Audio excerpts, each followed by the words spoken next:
Some breaking news tonight as Jorge Polanco is set to rejoin the Seattle Mariners on a one-year deal with a vesting option for a second year in 2026. But the interesting news is that he is set to play third base for the Seattle Mariners this year instead of his original position at second base. Ken Rosenthal was the first to break the news tonight, but this article is from Brian Murphy on MLB.com. This deal is expected to guarantee Polanco $7.75 million in total with a $7 million base salary for 2025 plus a $750,000 buyout on a player or mutual option for 2026. And some clarity on this contract, it is a one-year, $7 million contract with that $750,000 buyout, but there are also up to $3.5 million in incentives. I'm not sure what these incentives are, which could increase the contract up to $11.25 million in total for 2025, again, including that $750,000 buyout. Polanco had a $12 million club option that the Mariners declined to start the offseason, so with signing him to this contract, they're saving between $4 and $5 million, but he has the potential to earn close to what that total team option was. And this article states that Polanco, who is expected to play third base this season for Seattle, entered last season as one of 6 middle infielders who had produced an OPS of 750 or better in each full season from 2019 through 2023, joining Jose Altuve, Corey Seager, Bo Bichette, Xander Bogaerts, and Trey Turner. But let's pump the brakes just a tad. As this article states, after being traded from the Twins to the Mariners, Polanco had a very tough year last season. His OPS dropped to 651. He set career lows in batting average at 213 and an on-base percentage of 296. His strikeout rate, which was at 18.2% throughout his career, jumped up to 29.2%. A reason for his decline in 2024 was because of a left knee injury that lingered throughout the season. It didn't come out until after the season that he was getting surgery to repair this. But left knee and hamstring ailments have been responsible for 5 stints on the injured list for Polanco over the past 3 seasons. This article states that when healthy, the 31-year-old Polanco has been a consistently above average bat. He posted at least a 110 OPS plus during each full season from 2018 through 23. He had 22 home runs in 2019, a career high 33 in 2021, and still had 16 home runs last season despite his struggles. And it wasn't just his bat that struggled last season. He has been a poor defender throughout his career and recorded -10 outs above average at second base last year, the worst among qualified players at the position. And Jorge Polanco had a noticeable difference from the first to second half. Via kick dirt baseball, he increased his hard hit rate from 25.2% up to 36.1%. His fly ball percentage went from 36.1% to 47.6%. His isolated power, which is the slug minus the average, went from 085 to 201. His weighted runs created plus went from 71 to 114, and his strikeout rate dropped from 32.6% to 25.7%. I have to imagine that part of this change in the second half has to come from that Edgar effect.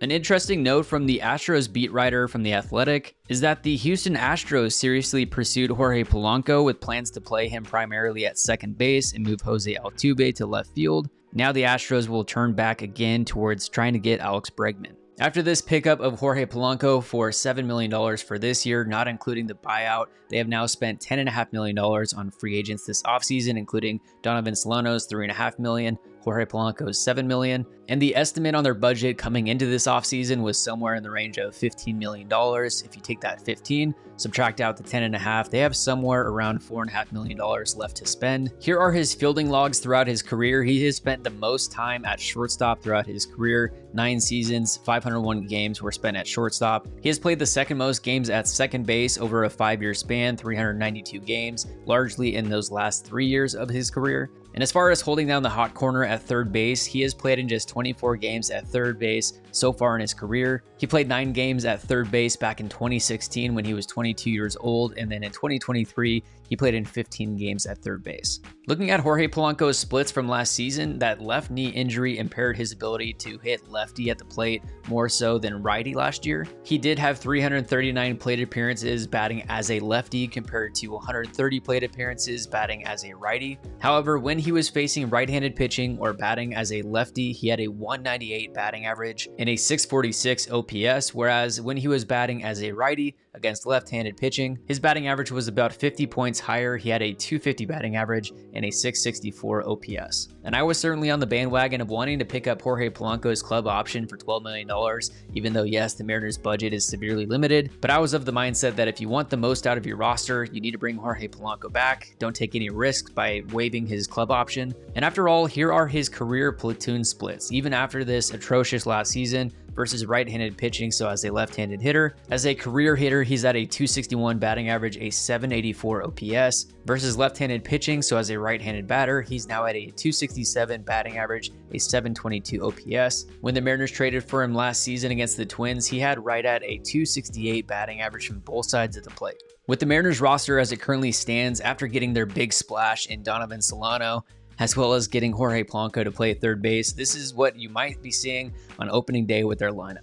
You've got Victor Robles playing right field, batting leadoff, Julio Rodriguez in center field, either batting second or third, Cal Raleigh at catcher, you got Randy Arozarena in left field, Luke Raley playing a majority of the time at first base. Donovan Solano will likely be sharing some time with Luke Raley at first base as well as the DH spot. You also have Mitch Garver and Mitch Haniger in that DH spot. Jorge Polanco playing third base. Dylan Moore coming off of a Gold Glove season playing second base. And then JP Crawford to round out the lineup playing shortstop. By having Jorge play third base compared to second base, this should keep him off his feet just a little bit. He won't have to move around quite as much. Fingers crossed that left knee is fully healthy and that he won't have any impairments. The assumption is that the Mariners were waiting to see where Alex Bregman would be signing, where potentially Pete Alonso would be signing. Whichever team Alex Bregman would get, maybe that would make one of the guys in their middle infield more expendable so that the Mariners can go out and trade, hopefully not Luis Castillo, but trade prospects to go and get one of those guys to fill out second base or third base. Or if the Red Sox were to sign Alex Bregman, you could potentially trade for first baseman Tristan Casas, have Donovan Solano play third base. But now with Jorge Polanco coming back, he is set to play third base. You've got Dylan Moore at second base, or if you decide to go out and get another guy for $4.5 million, Dylan Moore is the super utility guy. He can play anywhere.